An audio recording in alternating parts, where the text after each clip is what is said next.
Hello everyone. तो हम कर रहे हैं class 11 chapter 4 working with lists and dictionaries का पार्ट 3। इससे पहले हम दो पार्ट कर चुके हैं, उनमें हमने लिस्ट के बारे में सब कुछ पढ़ लिया था, लिस्ट के ऑपरेशंस, इंट्रोडक्शन, ट्रैवर्सिंग एंड उसके बिल्ट इन फंक्शंस। लिस्ट का मैनिपुलेशन बचा है, ये जब हम डिक्शनरीज कवर कर लेंगे कंप्लीटली जितनी हमने लिस्ट कर लिया है, उसके बाद हम लिस्ट मैनिपुलेशन और डिक्शनरीज मैनिपुलेशन एक साथ करेंगे।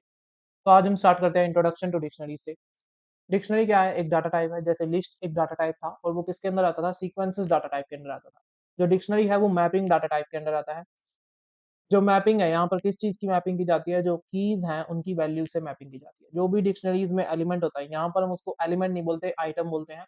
और एक आइटम के अंदर एक की वैल्यू पेयर होता है। जो की वैल्यू है उनको सेपरेट करने के लिए हम कोलन का यूज़ करते हैं, और जो आइटम होते हैं उनको सेपरेट करने के लिए हम कॉमास का यूज़ करते हैं। जो आइटम्स हैं यहाँ पर वो अनऑर्डर्ड होते हैं। जैसे लिस्ट में हमने पढ़ा था कि जो लिस्ट है उसमें एलिमेंट्स ऑर्डर्ड सीक्वेंस होता है, वो एक ऑर्डर्ड रहते हैं। जबकि यहाँ पर जो आइटम्स हैं वो अनऑर्डर्ड रहते हैं। मतलब जब भी आप उनको एक्सेस करने की कोशिश करेंगे तो हो सकता है कि जब आप एक्सेस करें उस केस में वहाँ पर जो ऑर्डर है वो चेंज हो, जो इनिशियल आपने ऑर्डर डाला था उससे। तो उसका रीज़न मैंने आपको बता दिया, क्योंकि ये अनऑर्डर्ड होते हैं। इसके बाद हम देखते हैं कि हम एक डिक्शनरीज़ को क्रिएट कैसे कर सकते हैं। तो जो आइटम्स हैं वो कॉमा से सेपरेट रहते हैं और कर्ली ब्रेसेस में रहते हैं। जो कीज़ है वो यूनिक होनी चाहिए और इम्यूटेबल डाटा टाइप की होनी चाहिए। जैसे जो लिस्ट्स हैं और डिक्शनरीज़ हैं, ये दोनों म्यूटेबल होती है। हमने लिस्ट में म्यूटेशन पढ़ा था, डिक्शनरी में भी हम म्यूटेशन पढ़ेंगे। तो जो कीज़ होती है एक डिक्शनरी के अंदर वो इम्यूटेबल डाटा टाइप की होनी चाहिए। मतलब डिक्शनरी चेंज हो सकती है लेकिन उसकी कीज़ चेंज नहीं हो सकती। नंबर, स्ट्रिंग और टपल, ये सब इसके अंदर आते हैं इम्यूटेबल डाटा टाइप में। नंबर हो सकता है, स्ट्रिंग हो सकती है या टपल हो सकती है। लिस्ट नहीं हो सकती और ना ही कोई और डिक्शनरी हो सकती है। जो वैल्यूज़ हैं, कीज़ की जो वैल्यूज़ होती हैं वो किसी भी डाटा टाइप की हो सकती हैं और रिपीटेड हो सकती हैं। तो हम सबसे पहले प्रैक्टिकल कर लेते हैं और उसके बाद थ्योरी पर वापस आएँगे। प्रैक्टिकल अंडरस्टैंड करने के बाद जो थ्योरी है वो ईज़ी हो जाएगी और एक बार दोबारा से थ्योरी को पढ़ते हुए जो प्रैक्टिकल का है उसका रिवीजन हो जाएगा। तो यहाँ पर मैं देखूँ तो मैंने एक डिक्शनरी ले लिया है। इस ये जो डिक्शनरी है इसमें मैंने फ्रूट्स की डिक्शनरी लिया है।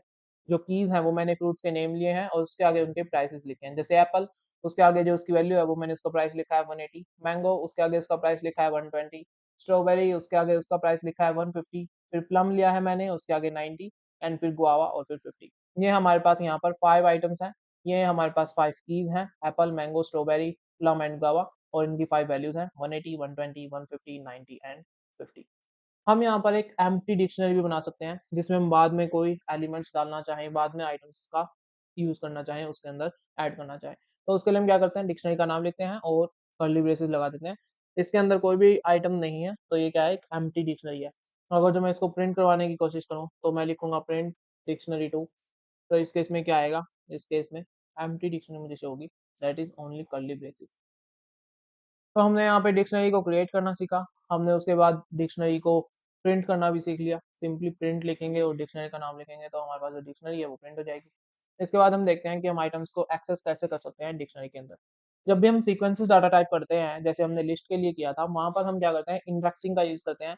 मैंने आपको बताया था लिस्ट में इंडेक्स वैल्यूज़ होती हैं। जितने भी आइटम्स हैं, जितने भी एलिमेंट्स हैं लिस्ट के अंदर, उन सबके पास एक स्पेसिफिक एलिमेंट के लिए एक स्पेसिफिक इंडेक्स पोज़ीशन है। उसको बोलते हैं रिलेटिव पोज़ीशंस। जो रिलेटिव पोजीशंस हैं या फिर इंडाइसेस हैं वो मैपिंग के अंदर काम नहीं आती है। मैपिंग में डिक्शनरी है और यहाँ पर एक की वैल्यू के इंडेक्स की तरह काम करती है। हर की अपनी वैल्यू से जुड़ी हुई होती है और हर की एक इंडेक्स की तरह सर्व करती है। तो हम यहाँ पर कैसे जो एक्सेस है वो कैसे कर सकते हैं? तो हम यहाँ पे सिंपली डिक्शनरी का नाम लिखेंगे और फिर उसके बाद स्क्वायर ब्रैकेट्स के अंदर जो भी की है उसका हम नाम लिखेंगे। जैसे मुझे एप्पल का प्राइस चाहिए, एप्पल की वैल्यू चाहिए, तो उस केस में मैंने स्क्वायर ब्रैकेट्स में एप्पल लिख दिया और उसके बाद मैंने F5 कर दिया तो 180 आंसर आ गया। इसके अलावा अगर जो मुझे प्लम का आंसर चाहिए, प्लम की वैल्यू चाहिए, तो उस केस में मैंने प्लम लिख दिया और F5 प्रेस कर दिया, तो मेरे पास क्या आ गई, 90 आ गई। ऐसे हम एलिमेंट्स को रिकवर कर सकते हैं, एक्सेस कर सकते हैं। अगर जो मैं कोई ऐसे फ्रूट का नाम लिख देता हूँ जो कि मेरी लिस्ट में है ही नहीं, तो उस केस में क्या होगा? जैसे मुझे बनाना का जानना है कि बनाना का क्या प्राइस है, लेकिन मेरी लिस्ट में वो है नहीं, तो क्या आएगा कि एरर शो होगा, क्योंकि जो बनाना है वो डिक्शनरी के अंदर नहीं है। फिर उसके बाद हम देखते हैं मेंबरशिप ऑपरेटर। मेंबरशिप ऑपरेटर हमें बताता है कि कोई की उसकी जो डिक्शनरी है उसकी मेंबर है या नहीं है। तो उसके लिए हम क्या करते हैं, सिंपली इन ऑपरेटर का यूज़ करते हैं। सबसे पहले हम क्या लिखेंगे, जो भी हमें जानना है, जो की हमें जाननी है कि वो है या नहीं है, उसका नाम लिखेंगे और फिर उसके बाद इन लिखेंगे और फिर डिक्शनरी का नाम। तो मैंने एप्पल इन डिक्शनरी 1 लिखा है, तो एप्पल है, तो इसका आंसर क्या आएगा? ट्रू आएगा। जो इन ऑपरेटर है वो तब ट्रू देता है जब जो आइटम है, जो की है वो प्रेज़ेंट होता है डिक्शनरी के अंदर, और अगर जो वो प्रेज़ेंट नहीं है, जैसे बनाना प्रेज़ेंट नहीं है, तो मैं बनाना लिखूँगा बनाना इन डिक्शनरी 1 तो उस केस में क्या आएगा? फ़ॉल्स आंसर आएगा। इसके अपोज़िट नॉट इन होता है, अगर जो मैं नॉट इन लिखता हूँ और बनाना लिखता हूँ, तो उस केस में मुझे ट्रू आंसर देगा क्योंकि बनाना डिक्शनरी में नहीं है। और अगर जो मैं कोई ऐसा की लिखता हूँ जो कि है इसके अंदर, जैसे मैंने प्लम लिखा, तो उस केस में मुझे क्या देगा? फ़ॉल्स देगा जब मैं नॉट इन ऑपरेटर का यूज़ कर रहा हूँ।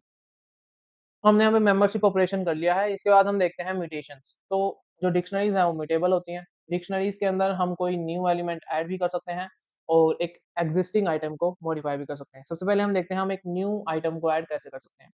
तो जो dict1 है उसके अंदर मुझे डालना है बनाना का प्राइस डालना है अब मुझे उसमें। तो मैंने dict1 लिखा, फिर उसके बाद की का नाम लिखा, किसके अंदर लिखा? स्क्वायर ब्रैकेट्स के अंदर लिखना है। ये आपको याद रखना है कहाँ पे स्क्वायर ब्रैकेट्स यूज़ करनी है और कहाँ पे कर्ली ब्रैकेट्स, वरना एरर शो होगा। मैंने डिक्शनरी का नाम लिखा, फिर उसके बाद फ्रूट का नाम लिखा, स्क्वायर ब्रैकेट्स के अंदर की का नाम रखा और फिर उसके बाद वैल्यू रखी, जैसे ही मैंने वैल्यू रख दी 70। तो अब मुझे इसको प्रिंट करवाना है, प्रिंट डिक्शनरी 1 F5।